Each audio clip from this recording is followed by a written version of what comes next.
السلام علیکم ورحمۃ اللہ۔ ان الحمد للہ نحمده ونستعینه ونستغفره ونعوذ باللہ من شرور انفسنا ومن سیئات اعمالنا من يهده الله فلا مضل له ومن يضلل فلا هادي له واشهد ان لا اله الا الله واشهد ان محمدا عبده ورسوله رب اشرح لي صدري ويسر لي امري واحلل عقدة من لساني يفقهوا قولي۔ ہر قسم کی تعریف اور شکر اللہ رب العزت کے لیے لائق اور زیبا ہے، جو ساری کائنات کا ایک و تنہا خالق، مالک، مربی اور منتظم ہے۔ درود و سلام ہو انبیاء اکرام پر، خصوصاً نبی مکرم رحمت للعالمین امام الانبیاء محمد صلی اللہ علیہ وسلم پر اور آپ کے اصحاب پر۔ معزز سامعین اکرام، آج انشاءاللہ 12واں پارہ شروع ہوگا سورہ ہود آیت نمبر 6 سے۔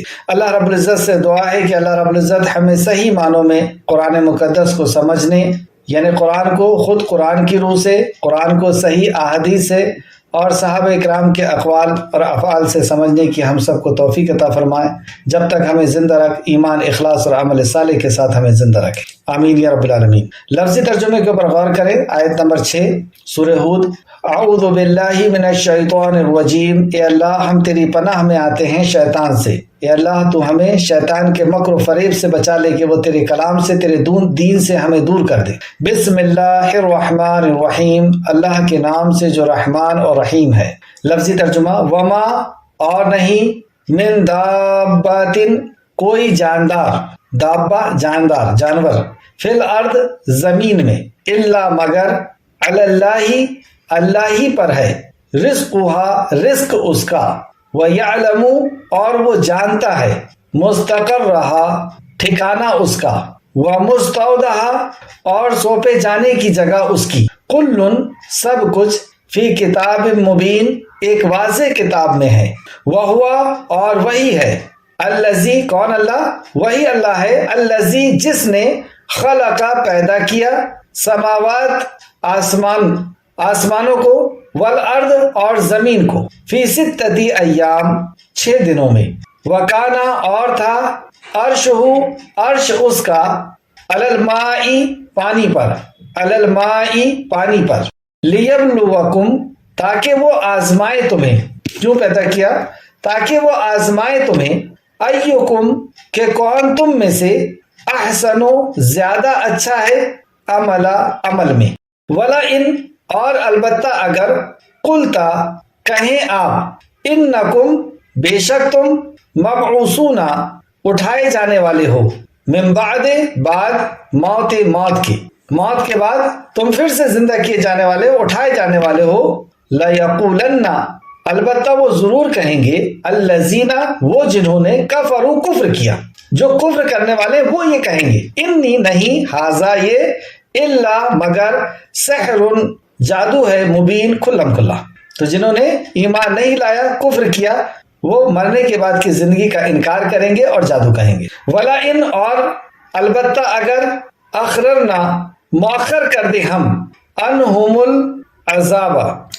العذاب ان سے عذاب کو، الی امت ایک مدت تک، معدودات شمار کی ہوئی، لا یقولن البتہ وہ ضرور کہیں گے، ما کس چیز نے، یحبسہ روک رکھا ہے اسے، الا خبردار، یوم جس دن، یاتیہم وہ آ جائے گا ان کے پاس، لیسا نہیں، مصروفاً پھیرا جائے گا، انہم ان سے، وحاقا اور گھیر لے گا، بہی انہیں، ما جو، کانو تھے وہ، بہی جس کا، یستہزئون وہ مذاق اڑایا کرتے، وہ قیامت انہیں گھیر لے گی جس کا وہ مذاق اڑایا کرتے تھے۔ آئے تفسیر کی طرف۔ آیت نمبر 6، اور زمین پر چلنے والے ہر جاندار کا رزق اللہ کے ذمے ہے، اور وہ جانتا ہے اس کی قرارگاہ اور اس کے دفن ہونے کی جگہ کو، اس کے سونپے جانے کی جگہ کو یا دفن ہونے کی جگہ کو، ہر چیز واضح کتاب میں تحریر ہے۔ پہلی بات، اور زمین پر چلنے والے ہر جاندار کا رزق اللہ کے ذمے ہے۔ انسان سمجھتا ہے کہ یہ ہمارے ذمے ہے، ہم اپنی اولاد کو یا گھر کے لوگوں کو ہم کھلا رہے ہیں، ہم پال رہے ہیں، ہماری محنت اور ہماری صلاحیت، ہماری ڈگری یا ہمارے کاروبار کا یہ نتیجہ ہے۔ اصل یہ ہے کہ ہمیں اور انہیں اور ہر مخلوق کو پالنے والی ذات اللہ سبحانہ تعالیٰ کی۔ اللہ فرماتا ہے اور زمین پر چلنے والے ہر جاندار کا رزق اللہ کے ذمے ہے، اللہ کے ذمے ہے، ہر کسی کو رزق اللہ رب العزت پہنچا رہا ہے۔ سورہ انعام آیت نمبر 38 میں بھی اللہ سبحانہ تعالیٰ نے فرمایا 38 اور زمین میں نہ کوئی چلنے والا ہے اور نہ کوئی اڑنے والا جو اپنے دو پروں سے اڑتا ہے مگر تمہارے طرح امت ہے، ہم نے کتاب میں کسی چیز کو کبھی نہیں چھوڑا، یعنی ہر چیز کو اللہ رب العزت نے اپنی کتاب میں لوح محفوظ میں لکھ دیا ہے، پھر وہ اپنے رب کے طرف اکٹھا کیے جائیں گے، اور یہ سب کے سب اپنے رب کی طرف اکٹھا کیے جائیں گے۔ سورہ عنکبوت آیت نمبر 60 میں اللہ فرماتا ہے اور کتنے ہی چلنے والے جاندار ہیں جو اپنا رزق نہیں اٹھاتے، اللہ انہیں رزق دیتا ہے اور تمہیں بھی، اور وہی سب کچھ سننے والا، سب کچھ جاننے والا۔ اصل رزق دینے والا اللہ رب العزت ہے۔ اور اگزامپل کتنا پیارا دیا اللہ نے کہ کئی جاندار ایسے ہیں جو اپنا رزق اٹھائے ہوئے نہیں پھرتے، وہ اپنے سروں پر، اپنے پیٹوں پر یا اپنے گھروں میں نہیں رکھتے۔ بڑے بڑے پیٹ والے، بڑے بڑے خوراک والے جو جانور ہیں، ہاتھی جیسا، ویل مچھلی جیسی، یہ اپنا رزق لیے ہوئے نہیں پھرتے، جانتا ہے کہ انہیں صبح، دوپہر اور شام کو کتنا کھانا لگنا ہے، اور اس کا انتظام اللہ رب العزت فرماتا ہے کہ ہمارے ذمہ۔ اور یہ ساری مخلوق اپنے رب پر یقین رکھتی ہے، ایمان رکھتی ہے، اور ہر مخلوق کو اللہ رب العزت، وہ بوڑھا ہو یا شکار کرنے کی اسے طاقت نہ ہو یا بچہ ہو، وہ کسی بھی حالت میں ہو، اللہ رب العزت ہر مخلوق کو اس کا رزق پہنچا رہا ہے۔ سیدنا عمر بن خطاب رضی اللہ عنہ بیان کرتے ہیں رسول اللہ صلی اللہ علیہ وسلم نے فرمایا اگر تم اللہ پر ایسا توکل کیا کرتے جیسا اس پر توکل کرنے کا حق ہے، اللہ پر ایسا یقین کرتے جیسا اس پر یقین کرنے کا حق ہے۔ ہم نے یقین کس پہ کیا ہے؟ اپنی صلاحیت پر، اپنی طاقت پر، اپنی ڈگریوں پر، یا پھر بعض جو دوسرے لوگ ہیں مشرکین، انہوں نے اللہ کی مخلوق پر یقین کیا ہوا ہے، لیکن اصل تو یہ ہے کہ جو دینے والا ہے یقین اس پر کیا جائے۔ رسول مکرم صلی اللہ علیہ وسلم نے فرمایا اگر تم اللہ پر ایسا توکل کیا کرتے جیسا اس پر توکل کرنے کا حق ہے تو تم کو بھی اسی طرح رزق دیا جاتا جس طرح پرندوں کو دیا جاتا ہے۔ پرندوں کو کس طرح رزق دیا جاتا ہے آپ دیکھیں، رسول اللہ صلی اللہ علیہ وسلم نے فرمایا وہ صبح کو بھوکے پیٹ چلتا ہے اور شام کو پیٹ بھر کر کے واپس لوٹتا ہے۔ تو پرندے کو کس طرح رزق دیا جاتا ہے؟ وہ گھر میں نہیں بیٹھا رہتا، وہ اپنے گھونسلے میں نہیں رہتا، وہ جدوجہد کرتا ہے، کوشش کرتا ہے، نکلتا ہے، اڑتا ہے، اور شکاریوں سے بھی بچتا ہے، اور اپنے کھانے کی تلاش بھی کرتا ہے، اپنے رزق کی تلاش بھی کرتا ہے، اور جب رزق ملتا ہے تو دوسرے پرندوں کو بھی بلاتا ہے، اور کل کے لیے کچھ اسٹور نہیں کرتا۔ اسے یقین ہے کہ جس رب نے مجھے آج دیا ہے وہی مجھے کل بھی دے گا، اور دینے والی ذات اس کی، تو ذرائع کو بھی استعمال کرتا ہے، اور یقین اللہ رب العزت کی پوری ذات پر ہوتا ہے۔ ایسی ہم اگر ذرائع کو بھی استعمال کریں اور اللہ رب العزت کے اوپر پورا یقین کریں کہ دینے والی ذات تو اللہ کی ہے، تو اللہ رب العزت بھی اسی طریقے سے دے گا جس طریقے سے پرندے کو دیتا ہے۔ ترمذی شریف حدیث نمبر 2344 دوسرا حصہ اس آیت کا، اور وہ جانتا ہے اس کی قرارگاہ، یعنی دنیا میں وہ کہاں رہے گا۔ ابن عباس رضی اللہ عنہ فرماتے ہیں کہ دنیا میں وہ کہاں رہے گا اللہ رب العزت جانتا ہے، اور کہاں وہ سونپا جائے گا، یہاں پہ کہاں پہ وہ دفن کیا جائے گا، کہاں پہ اس کا خاتمہ کیا جانا ہے، اللہ رب العزت اس بات کو بھی جانتا ہے۔ یعنی کب، کتنے سال، کتنا وقت، کتنا مہینہ کس زمین کے اندر رہے گا، کس علاقے کے اندر رہے گا، اور کس جگہ مرے گا، اور کس قبر میں اس کو دفن کیا جانا ہے، کس مٹی کے اوپر اس کو پھیر دینا ہے، یہ بھی اللہ رب العزت کے پاس لوح محفوظ۔ اللہ فرماتا ہے ہر چیز واضح کتاب میں لکھی ہوئی ہے۔ تو واضح کتاب کے تعلق سے سورہ انعام آیت نمبر 59 میں اللہ فرماتا ہے اور اسی کے پاس غیب کی کنجیاں ہیں، انہیں اس کے سوا کوئی نہیں جانتا، یعنی چھپی ہوئی باتیں اور چھپی ہوئی مخلوقیں اور چھپی ہوئی ہر چیز اللہ کے سوا کوئی نہیں جانتا، اور وہ جانتا ہے جو کچھ خشکی میں اور سمندر میں ہے، یعنی سوکھی ہوئی جگہ میں ہے اور پانی کی جگہ میں، سمندر میں، وہ اللہ رب العزت جانتا ہے، یعنی خشکی کی مخلوق کو بھی جانتا ہے اور پانی کی مخلوق کو بھی جانتا ہے، اور ہر چیز کو جانتا ہے، اور کوئی پتا نہیں گرتا مگر وہ اسے جانتا ہے۔ اللہ اکبر، ایسا علیم اور خبیر ہمارا رب ہے۔ اور زمین کے اندھیروں میں کوئی دانہ نہیں، اور نہ کوئی تری میں، اور نہ خشک، مگر وہ ایک واضح کتاب میں لکھا ہوا ہے۔ یعنی ایک ایک ذرے کو اللہ رب العزت نے کاؤنٹ کر رکھا ہے، ایک ایک ذرے کو اسی نے پیدا کیا، اور وہ اس کو جانتا بھی ہے، اور اسے ریکارڈ بھی کر کے رکھا ہے، اس کے پاس لوح محفوظ میں لکھا ہوا ہے۔ سیدنا عبداللہ بن عمر رضی اللہ عنہ بیان کرتے ہیں کہ میں نے رسول اللہ صلی اللہ علیہ وسلم سے سنا، آپ فرماتے ہیں اللہ تعالیٰ نے مخلوقات کی تقدیر آسمان اور زمین کے بنانے سے 50,000 سال پہلے لکھی، اور اس وقت اللہ تعالیٰ کا عرش پانی پر تھا۔ بتائیں ہماری تقدیر اور یہ ساری مخلوق کے تعلق سے اللہ نے 50,000 سال پہلے لکھی۔ ایسا وہ جاننے والا، ایسا غیب کا جاننے والا ہے، اور اس وقت اس کا عرش پانی پر تھا۔ یہ بخاری شریف کی حدیث ہے، حدیث نمبر 2653۔ آئیں اس آیت کو پھر سے ایک بار دیکھیں۔ اور زمین پر چلنے والا ہر جاندار کا رزق اللہ کے ذمے ہے، اور وہ جانتا ہے اس کا قرارگاہ اور اس کے دفن ہونے کی جگہ۔ ہر چیز واضح کتاب میں تحریر ہے، یعنی اللہ رب العزت سے بھاگ کر کے، اللہ رب العزت سے چھپ کر کے کوئی انسان کہیں نہیں جا سکتا، نہ انسان نہ کوئی اور مخلوق، اور ہر مخلوق کو کھلانا اللہ رب العزت کے ذمے ہے، اس کی ضرورت کا پورا کرنا یہ اللہ رب العزت کے ذمے ہے۔ آیت نمبر 7، وَهُوَ الَّذِي خَلَقَ السَّمَاوَاتِ وَالْأَرْضَ فِي سِتَّةِ أَيَّامٍ، اور وہی تو ہے جس نے آسمان اور زمین کو 6 دنوں میں پیدا کیا۔ کس اللہ کی طرف بلایا جا رہا ہے؟ کون تمہارا خالق؟ جو کل کی کلاس میں بات ہوئی تھی کہ کون ہے تمہارا خالق اور مالک، کس کی توحید اور کس کی ایک وحدانیت کی عبادت کی طرف بلایا جا رہا، وہ اللہ جس نے یہ ساری مخلوق کو تخلیق کیا، اور وہی تو ہے جس نے آسمان اور زمین کو 6 دنوں میں پیدا کیا، اور اس کا عرش پانی پر تھا۔ عرش پانی پر تھا، اس تعلق سے امام احمد نے تفسیر ابن کثیر جلد نمبر 3 صفحہ نمبر 268، آسمان اور زمین کی پیدائش سے قبل عرش الہ پانی پر تھا۔ امام احمد نے عمران بن حسین رضی اللہ عنہ کی روایت کو بیان کیا ہے کہ رسول اللہ صلی اللہ علیہ وسلم نے فرمایا، اے بنو تمیم بشارت قبول کر لو۔ انہوں نے عرض کی، آپ نے ہمیں بشارت دے دی، پھر اب کچھ عطا فرمائے، یعنی کچھ اور فرمائے۔ آپ نے فرمایا، اے اہل یمن تم بشارت قبول کر لو۔ انہوں نے عرض کیا، ہم نے اسے قبول کر لیا۔ آپ یہ فرمائیں کہ اس کائنات کی سب سے پہلی ابتدا کس طرح ہوئی؟ اس کائنات کی سب سے پہلی ابتدا کس طرح ہوئی، یعنی اسٹارٹ کہاں سے ہوا؟ آپ نے فرمایا، ہر چیز سے پہلے اللہ تعالیٰ کی ذات گرامی تھی، اللہ تعالیٰ کا عرش پانی پر تھا، اور اس نے لوح محفوظ میں ہر چیز کا ذکر لکھ دیا۔ ہر چیز کا ذکر لکھ دیا، 3 چیزوں کا یہاں پہ ذکر ہوا۔ اس کے بعد راوی کہتے ہیں کہ میرے اونٹ کے تعلق سے کسی نے بتایا اور میں اسے دیکھنے کے لیے چلا گیا۔ آپ صلی اللہ علیہ وسلم نے کیا فرمایا مجھے نہیں پتا۔ اس حدیث کو صحیح بخاری اور مسلم میں بھی بہت سے الفاظ کے ساتھ بیان کیا گیا ہے۔ مسند احمد جلد نمبر 4 صفحہ نمبر 431 432، اور بخاری شریف حدیث نمبر 3191 3191، اور امام بخاری نے دوسرے مقام پر بھی اس کو لائے ہیں 7418 7418۔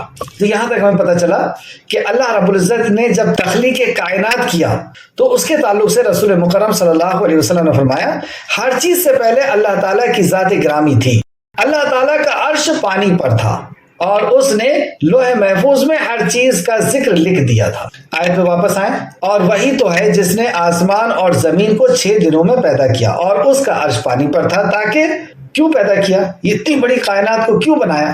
اللہ سبحانہ تعالیٰ فرماتا ہے تاکہ وہ تمہیں آزمائے کہ تم میں سے کون زیادہ اچھے عمل کرتا ہے۔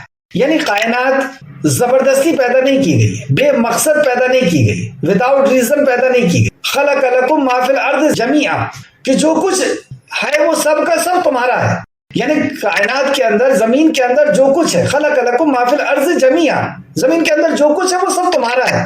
یعنی کوئی بھی مخلوق بے فائدہ پیدا نہیں کی گئی ہے۔ ایک گھاس کے تنکے سے لے کر کے بلند آسمان تک، اور چیونٹی سے لے کر کے ہاتھی تک، ہر چیز کی پیدائش کا مقصد اور مقصد تمہاری خدمت، تمہارے لیے پیدا کیا۔ تو تمہیں کیوں پیدا کیا؟ تو اس آیت میں بتایا کہ تمہیں آزمائش کے لیے پیدا کیا۔ کیا آزمائش؟ کہ تم میں سے کون احسن عمل کرتا ہے، اور احسن عمل کیا ہے؟ احسن عمل ہی عبادت ہے۔ اس لیے دوسرے مقام فرمایا، وَمَا خَلَقْتُ الْجِنَّ وَالْإِنسَ إِلَّا لِيَعْبُدُونَ، کہ میں نے نہیں پیدا کیا انس و جن کو مگر اس لیے کہ وہ میری عبادت کریں۔ تو ہم زبردستی، اور آپ دیکھیں کوئی بھی مخلوق جو اللہ سبحانہ تعالیٰ نے پیدا کی ہے وہ ہمارے لیے پیدا کی ہے، اگر وہ اپنی پیدائش کے مقصد کو بھول جاتی ہے تو اللہ رب العزت اسے تہ و بالا کر دیتا ہے، اسے نیست و نابود کر دیتا ہے۔ جیسے درخت، اس کی پیدائش کا اصل مقصد ہمیں آکسیجن دینا ہے اور کاربن ڈائی آکسائڈ لینا ہے، صاف ہوا دینا ہے. جب وہ آکسیجن دینا بند کر دیتا ہے تو اللہ رب العزت اس پیڑ کے اندر، یعنی وہ جب سوکھ جاتا ہے تو اللہ رب العزت اس میں ایک دمک لگا دیتا ہے اور دمک اسے کھا کر کے ختم کر دیتا ہے، اسے صفائے ہستی سے مٹا دیتا ہے. تو ہمیں جس مقصد کے لیے اللہ سبحانہ تعالیٰ نے پیدا کیا ہے، یہ ساری مخلوق ہمارے لیے پیدا کیا، تو ہمارا مقصد تو سب سے زیادہ اہم ہونا چاہیے اور ہے بھی. اور اگر ہم نے اپنے مقصد کو بھول گئے تو اللہ رب العزت بھی ہمیں تہ و بالا کر دے گا. اور ہر دور میں آپ دیکھیں انبیاء علیہ السلام نے اس مقصد کو یاد دلایا، اور جن لوگوں نے اس مقصد کے ساتھ کفر کیا اللہ رب العزت نے انہیں صفائے ہستی سے حرف غلط کی طرح مٹا دیا. تو مقصد اللہ سبحانہ تعالیٰ نے ہمیں دے کر کے بھیجا ہے تاکہ وہ تمہیں آزمائے کہ تم میں سے کون ہے اچھے عمل کرنے والا، احسن عمل کرنے والا. عمل نہیں کہا، احسن عمل، نیک عمل، عمل نہیں، کاریہ نہیں. نیک عمل کون سا ہوتا ہے؟ وہ عمل جو اخلاص کے ساتھ کیا جائے، وہ عمل جو نبی کریم صلی اللہ علیہ وسلم کی سنت کے مطابق کیا جائے، وہ عمل جو ایمان کی موجودگی میں کیا جائے. یہ تین شرائط کے ساتھ عمل نیک عمل بنتا ہے: ایمان، اخلاص اور نبی کا طریقہ. اور ایمان کے اندر سب سے پہلی چیز اللہ کی وحدانیت پر ایمان، رسالت پر ایمان، آخرت پر ایمان، نبی پر ایمان، کتابوں پر ایمان، فرشتوں پر ایمان. یہ بنیاد ہے ایمان کی. دوسرے مقام پر بھی اللہ نے فرمایا، سورہ ملک آیت نمبر 2، الذی خلق الموت والحیات لیبلوکم ایکم احسن عملا. الذی خلق الموت والحیات، اس نے زندگی اور موت کو پیدا کیا. کیوں؟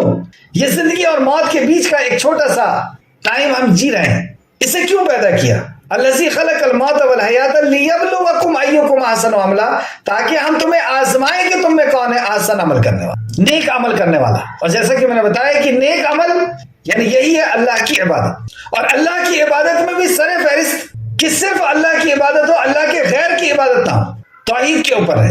لیکن جنہوں نے ایمان نہیں لایا انہوں نے اس زندگی کے مقصد کو کیا سمجھا؟ ان کے لیے زندگی کا مقصد کیا ہے؟ اللہ سبحانہ تعالیٰ سورہ سواد آیت نمبر 27 کے اندر فرماتا ہے، اور ہم نے آسمان اور زمین اور جو کچھ ان کے درمیان ہے اس کو بے فائدہ پیدا نہیں کیا، بے مقصد وداؤٹ ریزن پیدا نہیں کیا. یہ ان کا گمان ہے جو کافر ہیں.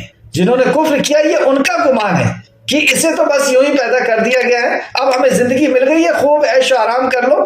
وہ حلال طریقے سے ہو، حرام طریقے سے ہو، کسی کا دل دکھا کر کے ہو، کسی کو لوٹ کر کے ہو، کسی کو مار کر کے ہو، ہر طریقے سے اس عیش و آرام کو حاصل کر لو. یہ ان کا خیال ہے کہ زندگی بس اسی لیے پیدا کی گئی. فرمایا یہ ان کا گمان ہے جو کافر ہیں، سو کافروں کے لیے دردناک عذاب ہے. جس نے کفر کیا مرنے کے بعد کی زندگی سے، جس نے نبی مکرم کی بات سے کفر کیا، اس کے لیے دردناک عذاب. سورہ مومنون آیت نمبر 115 اور 116 میں ان کا ذکر کیا اللہ نے، کیا تم نے خیال کر لیا ہے کہ محض ہم نے تم کو بے فائدہ پیدا کیا؟ کیا تم نے یہ خیال کر لیا؟ ہم خود اپنے تعلق سے ہی اگر سوچیں کہ کیا ہم کوئی کام وداؤٹ ریزن کرتے ہیں، بے مقصد کرتے ہیں، تو وہ اللہ سبحانہ تعالیٰ جس نے چیونٹی کو بھی بے مقصد پیدا نہیں کیا، ایک گھاس کے تنکے کو بھی بے مقصد پیدا نہیں کیا، یہ ساری کائنات کو ہماری خدمت کے لیے پیدا کیا، کیا ہمیں اس نے بے فائدہ پیدا کر دیا ہے، بیکار پیدا کر دیا ہے؟ تو اللہ سبحانہ تعالیٰ نے فرمایا سورہ مومنون میں، کیا تم نے خیال کر لیا ہے کہ محض ہم نے تم کو بے فائدہ پیدا کیا ہے، اور یہ کہ بے شک تم ہماری طرف لوٹ کر نہیں آؤ گے؟ کیا تم نے یہ خیال کر لیا کہ تم ہماری طرف لوٹ کر کے نہیں آؤ گے؟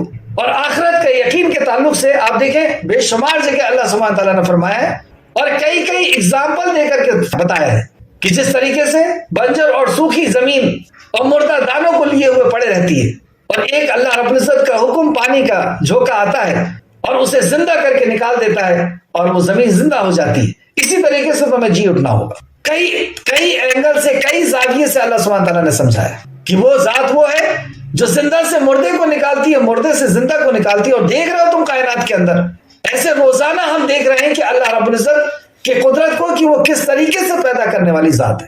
تو وہ تمہیں پیدا کرے گا اور اپنے سامنے حاضر کرے گا. آیت میں واپس غور کریں، اور وہی تو ہے جس نے آسمان اور زمین کو 6 دنوں میں پیدا کیا اور اس کا عرش پانی پر تھا تاکہ وہ تمہیں آزمائے کہ تم میں سے کون اچھے عمل کرتا ہے.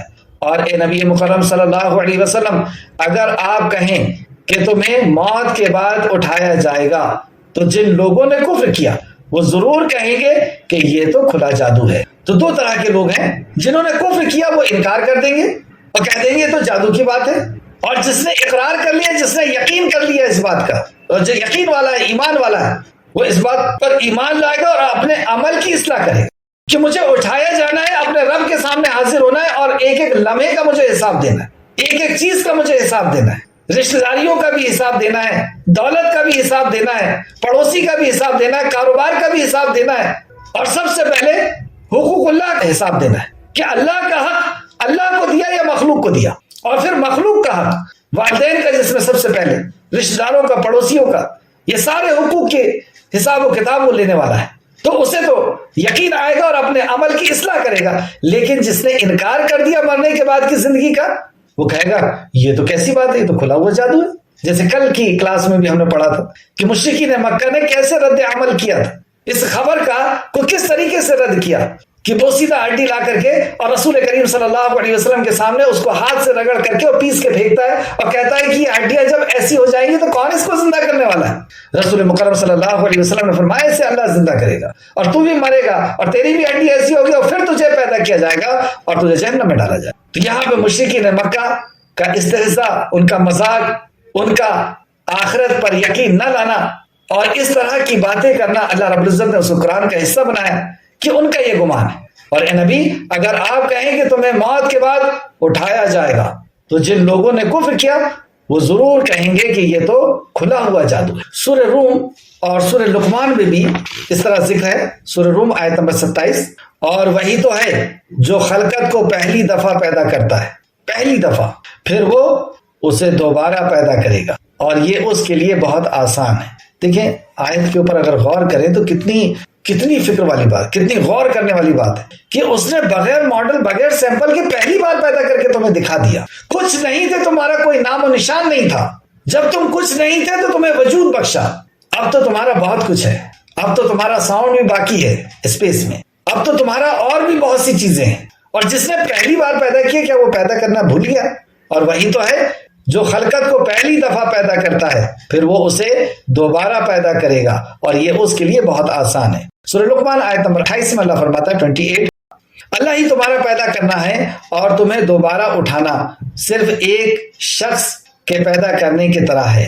اللہ کو تمہارا پیدا کرنا اور تمہیں دوبارہ اٹھانا، مطلب ساری انسانیت اور ساری مخلوق کو دوبارہ اٹھانا صرف ایک شخص کے پیدا کرنے کی طرح ہے۔ ایک انسان کے، سارے انسان کو اٹھانا ایک انسان کے۔ تو ہم سب کو اس دنیا کو چھوڑ کر کے جانا، جس طرح ہم سوتے ہیں اس طرح مر جائیں گے، اور جس طرح اٹھتے ہیں اس طرح اٹھائے جائیں گے۔ جو رب ہمیں یہ چھوٹی موت دے کر کے اٹھاتا ہے وہی رب ہمیں اصل موت دے کر کے اور پھر سے اٹھائے گا، اور اس کے لیے سب کچھ آسان۔ کیوں اٹھائے گا؟ ہمارے حساب و کتاب کے لیے، کہ دنیا میں انصاف کے لیے اٹھائے گا۔ جو لوگوں کے ساتھ ناانصافیاں کی ہیں، اور ناانصافی کے دو نام اعمال، ایک حقوق اللہ اور حقوق العباد۔ پہلا حقوق اللہ کہ اللہ کا حق ادا کیا یا نہیں کیا، اور دوسرا حقوق العباد مخلوق کا، بندوں کا حق ادا کیا یا نہیں کیا۔ نبی کریم صلی اللہ علیہ وسلم نے فرمایا اس ذات کی قسم جس کے ہاتھ میں میری جان ہے، کوئی بندہ اپنے قدم کو نہیں ہلا سکتا جب تک ظالم مظلوم کا بدلہ نہ دے دے۔ قبر کے اندر جیسے 3 سوال ہیں، حشر میں 5 سوال ہیں، اور اس میں سے پہلا سوال عمر کہاں گزارا، یعنی وقت کا سوال، اور اس وقت میں سے بھی جو سب سے قیمتی وقت ہے جوانی کہاں گزارا، مال کہاں سے کمایا، کیونکہ دنیا کی عیش و آرام کے لیے انسان یہ سمجھتا ہے کہ مال ضروری ہے، دنیا میں عیش و عشرت کے لیے، سکون اور اطمینان کے لیے انسان یہ سمجھتا ہے مال ضروری، تو وہ مال کمانے کے لیے نہ حلال کو سمجھتا نہ حرام کو سمجھتا۔ بعض دفعہ جو ایمان والا نہیں ہوتا نہ یہ دیکھتا ہے کہ کسی کا دل دکھا ہے، کسی کو دھوکا ہوا ہے، کسی سے لوٹا گیا ہے، کسی کو مارا گیا ہے، کچھ نہیں، صرف اس دولت کو کمانے کے لیے سب کچھ اس کے لیے حلال ہو جاتا ہے، حلال سمجھ لیتا ہے۔ تو تیسرا سوال اس سے پہلا، اور دوسرا وقت کا سوال۔ وقت اتنا قیمتی ہے، اور ہم نے اگر کسی چیز کی وقت نہیں کی ہے تو سب سے زیادہ وہ وہی چیز ہے کہ ہم نے وقت کی کوئی قدر نہیں کی۔ تو وقت کا سوال ڈبل بار ہو رہا ہے، ایک تو عمر کہاں گزاری، اور عمر میں بھی خاص وقت کہ جوانی کا وقت تم نے کہاں گزارا، اور تیسرا مال کہاں سے کمایا، کس طریقے سے کمایا، اور چوتھا کہاں خرچ کیا، اور پانچواں جو علم تھا اس پہ کتنا عمل کیا۔ اللہ رب العزت ہم سب کو ان 5 سوالوں پر زندگی گزارنے کی توفیق عطا فرمائے، آمین یا رب العالمین۔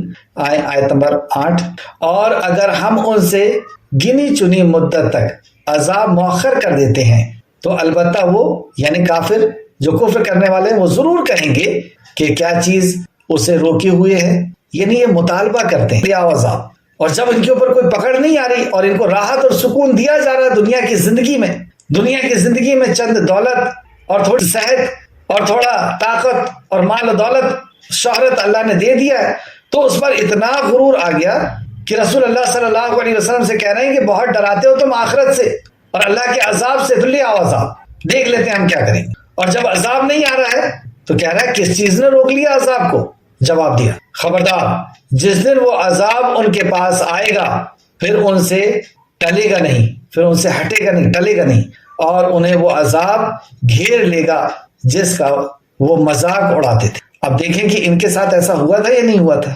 مشرکین مکہ کے ساتھ اور اس وقت کے جنہوں نے انکار کیا تھا ان کے ساتھ کس طریقے سے ان کو گھیرا گیا تھا اور کس طریقے سے ان کے نام و نشان کو مٹایا گیا۔ اور ہر وہ شخص جس کی موت کا وقت آتا ہے تو موت کے بعد کیسے وہ نام و نشان اس کا مٹتا ہے۔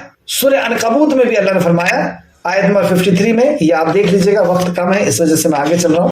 اور اگر ہم انسان کو اپنی رحمت کا مزہ چکھاتے ہیں، اب اس پہ غور کریں کہ ہمیں اللہ رب العزت نے کس قدر نہیں نعمتیں عطا فرمائی، دیکھنے کے لیے آنکھیں دیا، سننے کے لیے کان دیا، بولنے کے لیے اپنے احساس کو بیان کرنے کے لیے زبان دیا، یادداشت کے لیے دماغ اور اس کو اسٹور کرنے کی جگہ، چلنے کے لیے، بیٹھنے کے لیے، بولنے کے لیے، کھانا پینا، ہوا، رشتہ دار، دوست احباب، کیا کچھ نہیں عطا فرمایا اللہ سبحانہ۔ اس قدر نعمتیں کہ جن نعمتوں کو ہم شمار نہیں کر سکتے، گن نہیں سکتے۔ جب اللہ رب العزت نے وہ نعمت دیا ہے، اور آگے اللہ رب العزت فرماتا ہے اور اگر ہم انسان کو اپنی رحمت کا مزہ چکھاتے ہیں پھر وہ اس سے چھین لیں، پھر ان نعمتوں میں سے کوئی نعمت اللہ رب العزت چھین لیتا ہے تو بے شک البتہ وہ بڑا نا امید اور بہت ناشکرا ہو جاتا ہے۔ یعنی انہی لوگوں کا ذکر چل رہا ہے جنہوں نے کفر کیا ہے کہ وہ نا امید ہو جاتا ہے اور ناشکرا ہو جاتا ہے کہ میں ہی ملا تھا، میری نعمت جانی تھی، میری ساتھ یہ حادثہ ہونا تھا،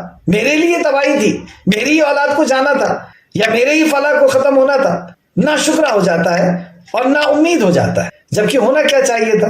بچے سے اگر چاکلیٹ چھین لی جاتی ہے تو بچہ کیا کرتا ہے؟ بچہ جس نے چاکلیٹ چھینا ہے اس کے پیچھے دوڑنے لگتا ہے، رونے لگتا ہے، منانے لگتا ہے اس کو، اور رو رو کر کے منا کر کے واپس اس سے لے لیتا ہے، خوب روتا ہے، رو رو کر کے اس سے مناتا ہے اور اس سے واپس لے لیتا ہے۔ اسے یقین ہے کہ جس نے مجھ سے دیا تھا اس نے مجھ سے لیا ہے اور وہی مجھے واپس کر سکتا ہے۔ تو ایمان والا ایسا ہوتا ہے کہ اسے یقین ہے کہ یہ سب میرے رب نے مجھے عطا کیا تھا، میرا تو اس میں کوئی زور نہیں تھا، یعنی میرا اس میں کوئی رول نہیں تھا، یہ جو نعمتیں مجھے ملی ہے اس میں میرا کوئی رول نہیں تھا، یہ جو قیمتی جسم مجھے دیا گیا ہے کہ پوری دنیا بھی اگر کوئی میرے نام پر لکھ دے تو یہ جسم میں اس کو نہیں دے سکتا، اس جسم تو بہت دور کی بات ہے، ایک انگلی کاٹ کر کے میں اسے نہیں دے سکتا، ایک ہاتھ اور ایک پیر اس کو میں نہیں دے سکتا، پوری دنیا اگر دینے تو ایک پیر اور ایک ہاتھ میں اس کو نہیں دے سکتا۔ تو یہ اتنی عظیم الشان نعمتیں اللہ سبحانہ وتعالیٰ نے مجھے دی ہے، اس میں میرا کوئی رول نہیں ہے، اللہ نے مجھے عطا کیا ہے، اور اللہ نے اس میں سے اگر کچھ چیز لے لیا ہے تو وہ دینے پہ پوری طرح قادر ہے۔ تو ایک مومن اللہ رب العزت کی بارگاہ میں بیٹھ کر کے اپنے گناہوں کو یاد کرتا ہے کہ کہیں میرے سے کوئی گناہ ہو گیا، اس وجہ سے میرے سے یہ نعمت چھن گئی ہے، یا اگر میرے اوپر آزمائش ہے تو اس آزمائش کو دور کرنے والی ذات بھی اللہ سبحانہ تعالیٰ کی ہے، وہ رو کر کے گڑگڑا کر کے اللہ رب العزت سے وہ گئی ہوئی نعمت کو واپس لیتا ہے اور نا امید نہیں ہوتا ہو۔ اللہ کی ذات سے نا امیدی کفر ہے، ابھی آگے انشاءاللہ تعالیٰ وہ بات بھی آئے گی۔ اور آگے دیکھیں آیت نمبر 10 میں، اور اگر ہم اسے تکلیف پہنچنے کے بعد نعمت چکھائیں تو وہ ضرور کہے گا۔ اب جب تکلیف تھی اور تکلیف کے بعد وہ تکلیف کو اللہ رب العزت اس سے دور کر دے تو جو کفر کرنے والے ہیں وہ کیا کہتے ہیں؟ مجھ سے سختیاں دور ہو گئی، بے شک وہ اس وقت اترانے والا اور فخر جتانے والا ہو جاتا ہے، اس وقت وہ اترانے لگتا ہے اور فخر جتانے والا ہو جاتا ہے کہ میری صلاحیت تھی، میرے فلاں نے مجھے بچا لیا۔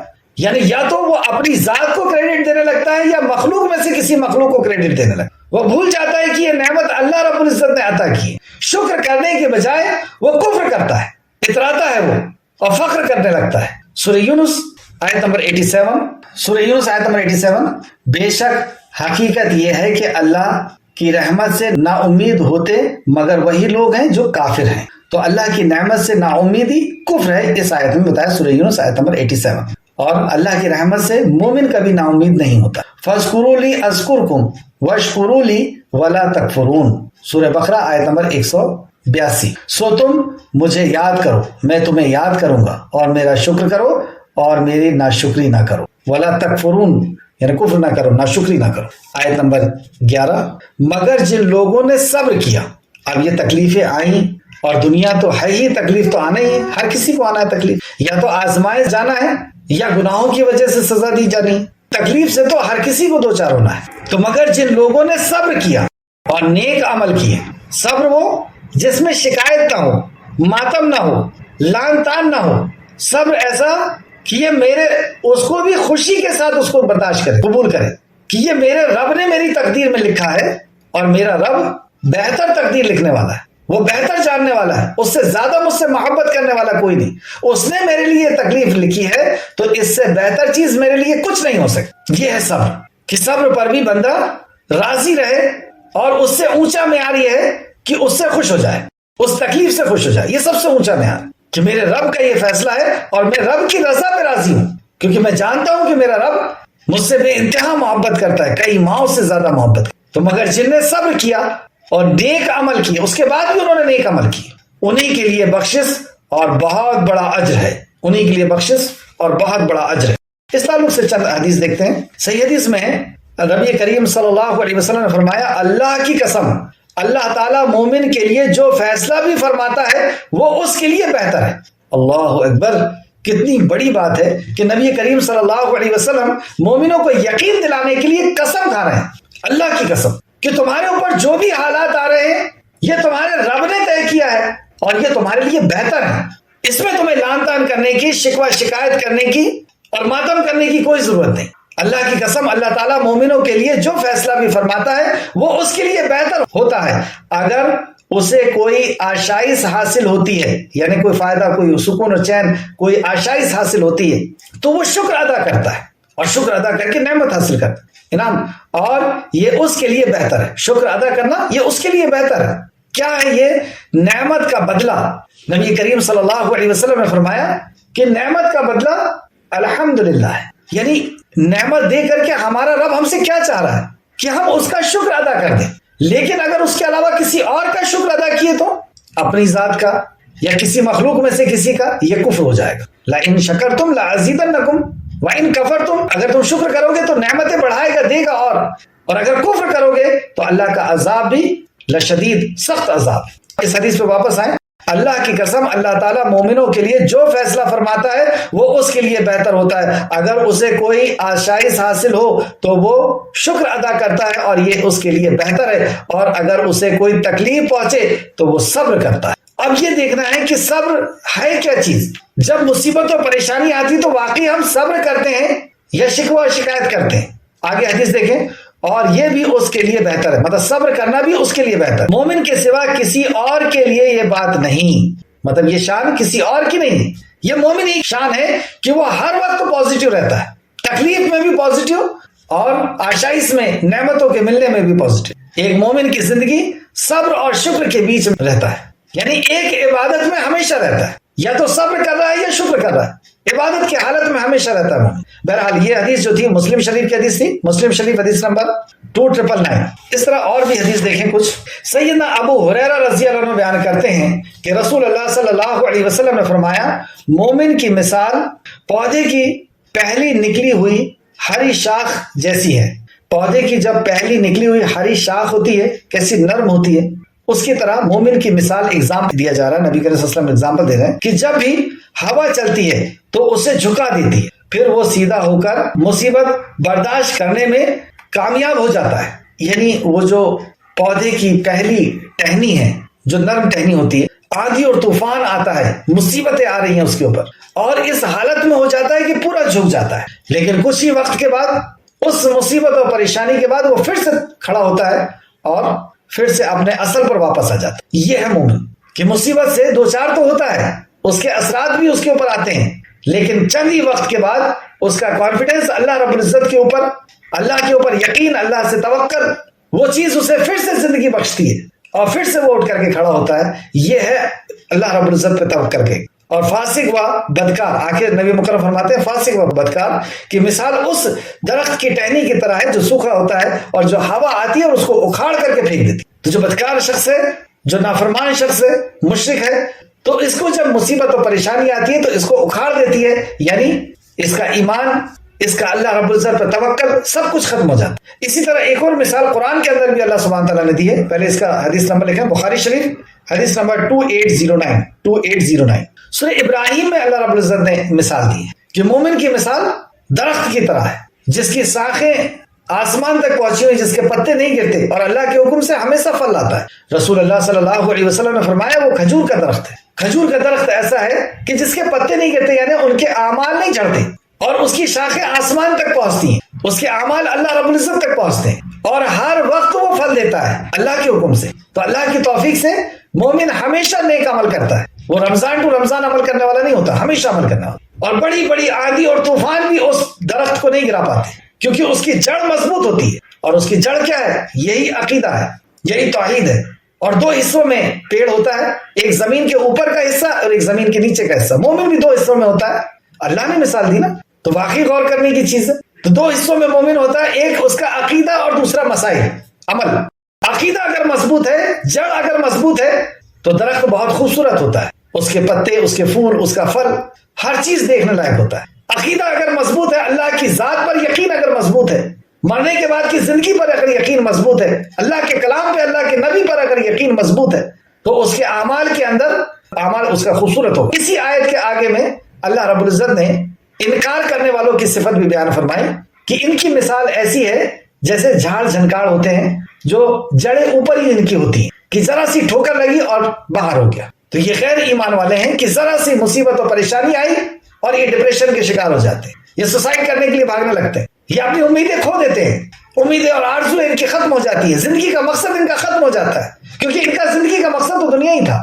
تو ایسی تباہی اور بربادی ان کے لیے۔ آگے ایک اور حدیث دیکھتے ہیں، سیدنا عبداللہ بن عباس رضی اللہ عنہ بیان کرتے ہیں، رسول اللہ صلی اللہ علیہ وسلم نے فرمایا کسی مسلمان کو کوئی تکلیف نہیں پہنچتی۔ دیکھیں ہمارے لیے بہت پیاری حدیث ہے، اللہ ہم سب کو مومن بنائے، سچا اور پکا مومن بنائے۔ مومن کے لیے کس قدر بشارتیں، کس قدر خوشخبریاں۔ کسی مومن کو کوئی تکلیف نہیں پہنچتی مگر اللہ تعالیٰ اس کے ذریعے سے اس کے گناہوں کو مٹا دیتا ہے، جس طرح پتجھڑ درخت کے پتوں کو جھڑا دیتا ہے۔ پتجھڑ جس طرح درخت کے پتوں کو جھڑا دیتا ہے، اس طریقے سے جب مصیبت آتی ہے تو گناہ انسان کے جھڑ جاتے ہیں، لیکن شرط کیا ہے کہ مومن ہو، اور دوسرا مومن ہے ایمان والا ہو۔ ایمان کے اندر سب سے پہلی چیز ہے توحید، اور پھر وہ صبر کرتا ہے، کیونکہ مومن جو ہے وہ صبر کرتا ہے، اور اس کے گناہ ایسے جھڑتے ہیں جیسے پتجھڑ میں پیڑ سے پتے جھڑ جاتے ہیں۔ سبحان اللہ۔ بخاری شریف حدیث نمبر 5647 5647 اور مسلم شریف حدیث نمبر 2571۔ ایک اور آخری دو حدیث اور دیکھیں، سیدنا عائشہ رضی اللہ عنہا بیان کرتی ہیں، رسول اللہ صلی اللہ علیہ وسلم نے فرمایا مومن کو اگر کوئی کانٹا بھی چبھتا ہے یا کانٹے سے بڑی یا اس سے کوئی چھوٹی تکلیف اس سے پہنچتی ہے تو اس کے عوض اس کے لیے ایک درجہ بلند کیا جاتا ہے اور ایک گناہ مٹا دیا جاتا ہے۔ اللہ اکبر۔ ایک درجہ بلند کیا جاتا ہے اور ایک گناہ مٹا دیا جاتا ہے۔ یہ مسلم شریف کی حدیث ہے، حدیث نمبر 2572 اللہ ہم سب کو سچا اور پکا مومن بنائے، آمین یا رب العالمین۔ ایک اور حدیث جو امام مسلم نے لے کر کے آئے ہیں، دو حدیث دیکھتے ہیں مسلم شریف کی۔ سیدنا ابو ہریرہ رضی اللہ عنہ بیان کرتے ہیں، رسول اللہ صلی اللہ علیہ وسلم نے فرمایا مومن جب بھی کوئی سختی، مصیبت، دکھ یا غم پہنچتا ہے، سختی، مصیبت، دکھ یا غم پہنچتا ہے، حتیٰ کہ وہ فقر بھی جو اسے غمگین کر دے، وہ پریشانی بھی جو اسے غمگین کر دے، تو اس کے بدلے میں اللہ تعالیٰ اس کے گناہ معاف فرماتا، اسے گناہ معاف فرماتا۔ بس یہ ہے کہ ہم ایمان والے ہوں، صبر کرنے والے، اللہ ہمیں بنائے۔ مسلم شریف حدیث نمبر 2573 مطلب یہ بھی نعمت ہے اللہ رب العزت کی طرف۔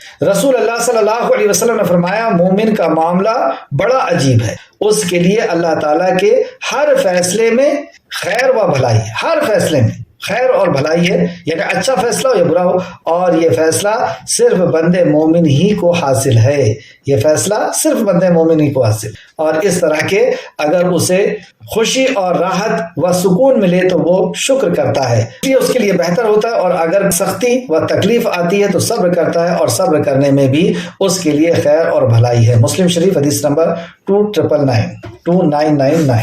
آئے اب اس 3 آیت کا خلاصہ سمجھتے ہیں۔ پہلا، نعمت کے چھن جانے اور تکلیف کے بعد نعمت کے ملنے پر انسان کے 2 شدید رویے کون سے ہیں؟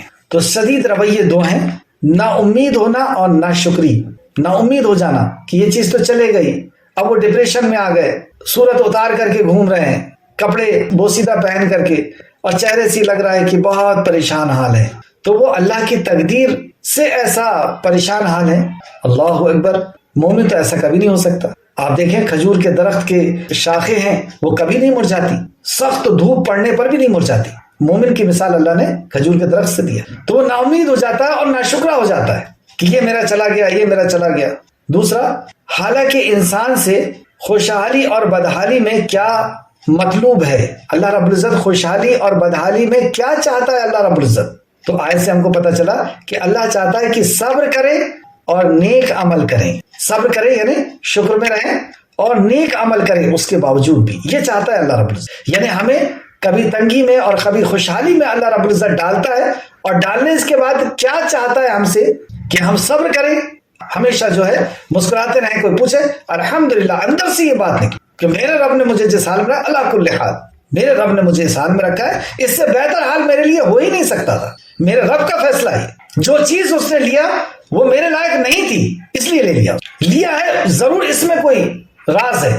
جیسے کسی کے بیٹے کا انتقال ہو جائے اور وہ صبر کر لے، شکایت نہ کرے، صبر کر لے، تو نبی کریم صلی اللہ علیہ وسلم نے فرمایا کہ اللہ رب العزت فرماتا ہے کہ اس کے لیے سوائے جنت کے اور کیا ہے، کسی کا آنکھ نہیں ہے اور وہ اس میں صبر کر لے، اس پر بھی جنت کی بشارت دیں گے۔ تو یہ صبر بہت قیمتی نعمت ہے، اللہ رب العزت جسے عطا فرما دے، اللہ ہم سب کو عطا فرمائے۔ صبر کریں، شکر، اور صبر کیا چیز ہے جس میں شکایت نہ ہو، ماتم نہ ہو، لعن طعن نہ ہو۔